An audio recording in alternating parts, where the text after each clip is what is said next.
नहीं दिया, क्योंकि पिएगा वो खाएगा, खाएगा वो भोग करेगा, भोग करेगा वो रोगी होगा, रोगी होगा तो जल्दी मरेगा। इसलिए तामसी भोजन अच्छा नहीं। अगर मुसलमान दुनिया के खाना छोड़ दे तो पूरी दुनिया में राज ही मुसलमान करें, इनकी प्रार्थना बहुत अच्छी है, पर भोजन बिगड़ा हुआ है इसलिए गड़बड़ हो रहा है। तो हमें तो इसको निषेध बताया। फिर हुआ राजसी भोजन, ये गृहस्थ में किया जाता है।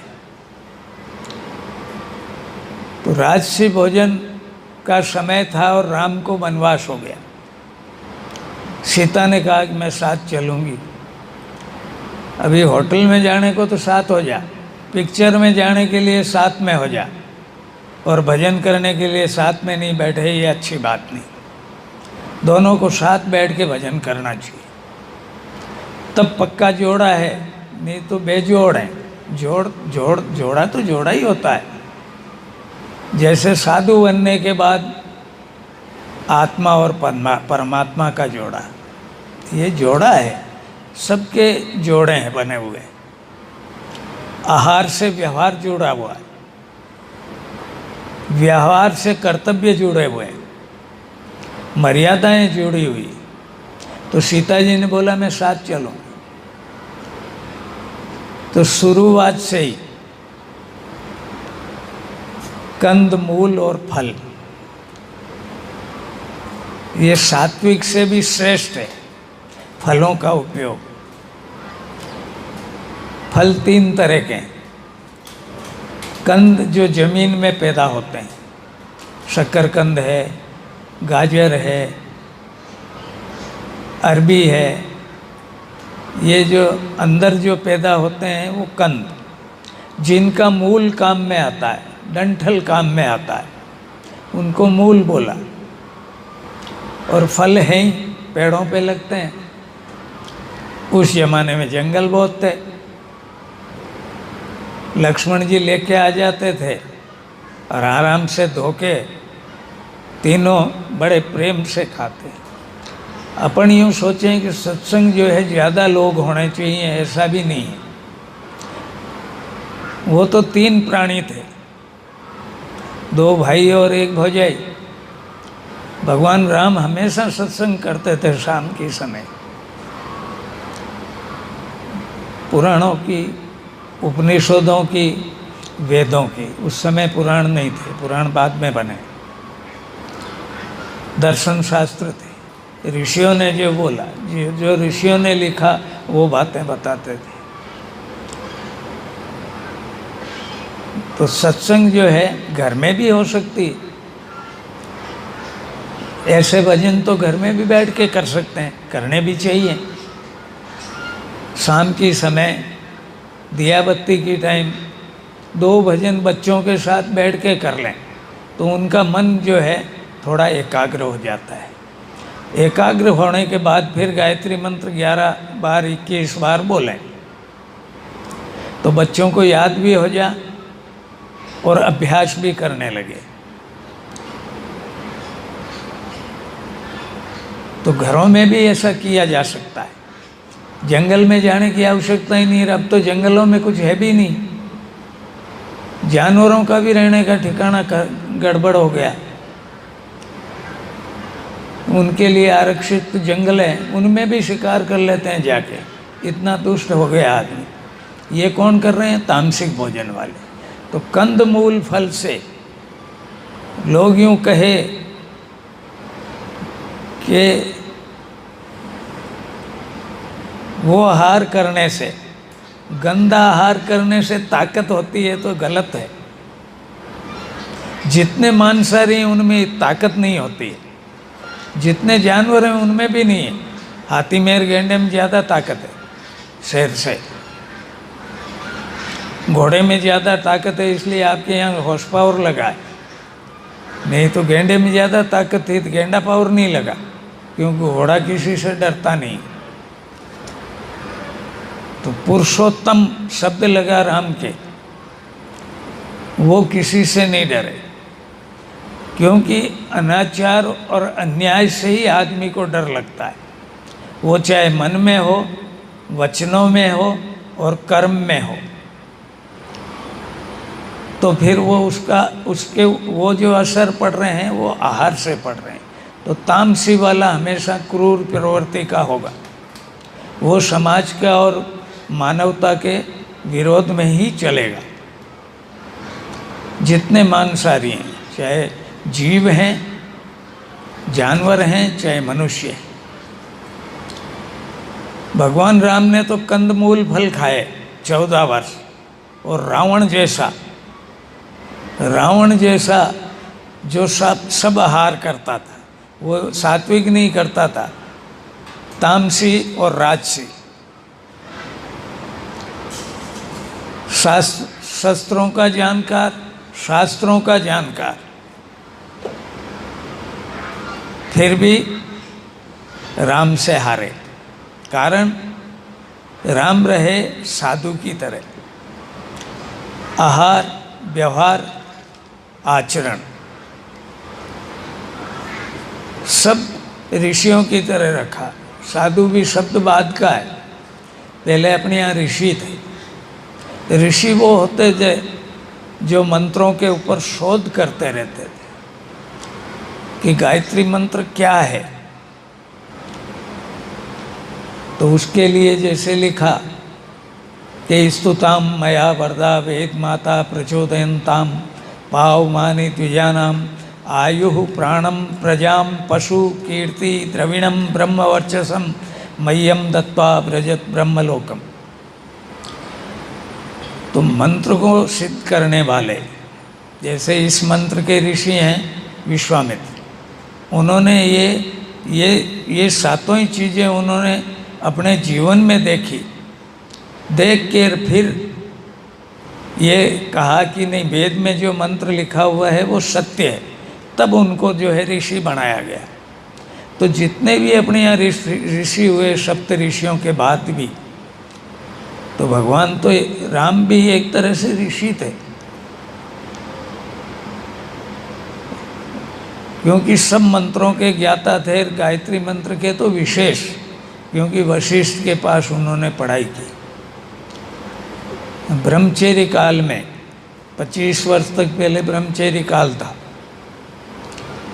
25 गृहस्थ का है, 25 वानप्रस्थ का और 25 सन्यासी का, तो 100 साल हो गए।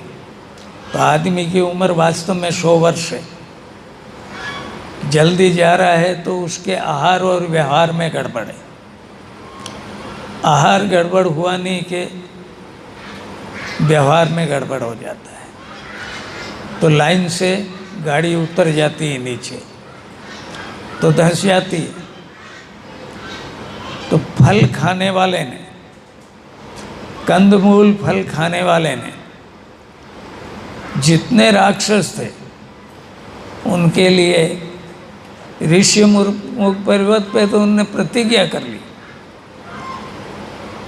असुरहीन करो मही भुज उठाए प्रण की। प्रतिज्ञा कर ली, इस धरती के ऊपर असुरों को रहने ही नहीं दूंगा, सबका नाश करूंगा। और सब पंचवटी के बात ही शुरू कर दिया। पंचवटी बात काफ़ी समय रहे, मुझे भी एक बार जाना है। पंचवटी बड़ा गजब का स्थान है, वहाँ सत्संग ज़्यादा हुआ। अब ये डब्बा ले लिया, साथ में मोटी गाड़ी लो और इसको अंदर पटको और वहीं भजन करें, 5-7 दिन रहना चाहिए। तीर्थ स्थानों पे केवल नहाने के लिए नहीं जाते हैं, वहाँ अपन अगर भजन करें, सत्संग भी करें, तो वहाँ आनंद अलग आता है, क्योंकि वहाँ तो राम ने सत्संग किया। राम से सत्संग करने के लिए ऋषि आते थे, तो गजब का मामला है। तो कहने का मतलब है कि भोजन तो फल सर्वोत्तम है, और भारत में तो जितना फल होता है दूसरे देशों में इतने नहीं है। फिर भी बोले अंडा खा लो, अंडा खा के तो मुर्गा ही बन सकता है, मुर्गा बन जाएगा, बाकी तो कुछ बन नहीं सकता, क्योंकि बुद्धि बिल्कुल भ्रष्ट हो गई। इसलिए न माता पिता का कहना मानता है, न बुजुर्गों का मानता है, और न महात्माओं का मानता है, न ग्रंथों का मानता है, न धर्म का मानता है। इन चारों को जानने वाला उसी को धर्मात्मा बोला है। जो धर्म को मानता है, जो शास्त्रों को मानता है, जो गुरु और महात्माओं को मानता है, जो माता पिता को मानता है, वही आचरण का सही है। उसी में मानवता है, और मानव बनने का खूब प्रयास करना चाहिए। और प्रयास करने के लिए अधिक जरूरत ही नहीं है, प्रार्थना से सब हो सकता है। प्रार्थना मूल में है कि प्रार्थना 2 समय, अपने यहाँ तो 3 का लिखा, पहले भी बोल चुका हूँ, पर 2 समय तो करना ही चाहिए। मंत्र आप कोई सा भी कर सकते हैं। गायत्री मंत्र में मैं इसलिए ज़्यादा दे रहा हूँ जोर, क्योंकि ये प्रार्थना का मंत्र है। इससे बुद्धि का संबंध है। मनुष्य के बाद सबसे बड़ी उपलब्धि, सबसे बड़ी शक्ति उसकी बुद्धि है। जहाँ सुमति तहाँ संपत्ति नाना, जहाँ कुमति तहाँ विपत्ति निदाना। जहाँ सुमति होती है, अच्छी मति होती है, वहाँ सब प्रकार का ऐश्वर्य हो जाता है। और जहाँ भोजन खराब, कुमति आई, और वहाँ सब बिगाड़ हो जाता है।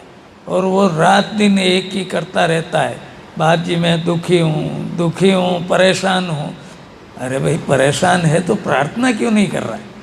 नहीं, वो नहीं, आप ही कुछ ऐसा दे दो कि फूंक मारते से ही होता है। इसलिए ठग अपना काम कर रहे हैं। ज्योतिष में ठगी चल रही है, हस्तरेखा में ठगी चल रही है, शास्त्रों में ठगी चल रही है, महात्माओं में ठगी चल रही है। ये सब ठगी का कारण है हमारी अपनी प्रार्थना नहीं। अच्छे गुरुओं के पास, अब की गुरु पे ही बोला जाएगा, गुरु किसको बनाना चाहिए ये पहले विचार करना चाहिए। प्रार्थना करके परमात्मा से प्रार्थना करें अपन दोनों समय कि मुझे मेरे जीवन में अच्छा गुरु मिले। लेट हो सकते हैं, क्योंकि मुझे भी 40 साल बाद मिले। 40 साल का अंतराल बहुत होता है, आदमी थक जाता है कि बना लो रे किसी को भी ना। और मेरे को जो व्यक्तित्व मिला स्वामी कृष्णानंद जी महाराज, उनने कहा नहीं, बनाना तो फिर परमहंस ही बनाना। और मिल गए, और सहज में मिल गए। पर गुरु के लिए तो इंतजार भी करना पड़ता है, इसलिए खूब परख के। अब आजकल तो मटकी के भी ज़्यादा पैसे लगने लग गए। पहले अठाने में मिलती थी, उसको भी ठोला लगा लगा के बजाते, देखते अपन कि कहीं से कोई आवाज़ में कोई गड़बड़ तो नहीं हो रहा है। तो गुरु के ठोले तो नहीं लगाने चाहिए, पर अच्छी तरह से सत्संग करके अच्छी तरह से जान लेना चाहिए कि मन वचन कर्म से बिल्कुल सही हैं, उनको ही गुरु बनाया जाना चाहिए। ओम द्यौ शांतिरंतरिक्षगुं शांति, पृथ्वी शांतिरापः शांति, रोषदे शांति, वनस्पते शांति, विश्वे देवा शांति, ब्रह्म शांति, सर्वगुण शांति, शांतिरेव शांति, श्यामा शांतिरेधि। ओम शांति ही शांति ही।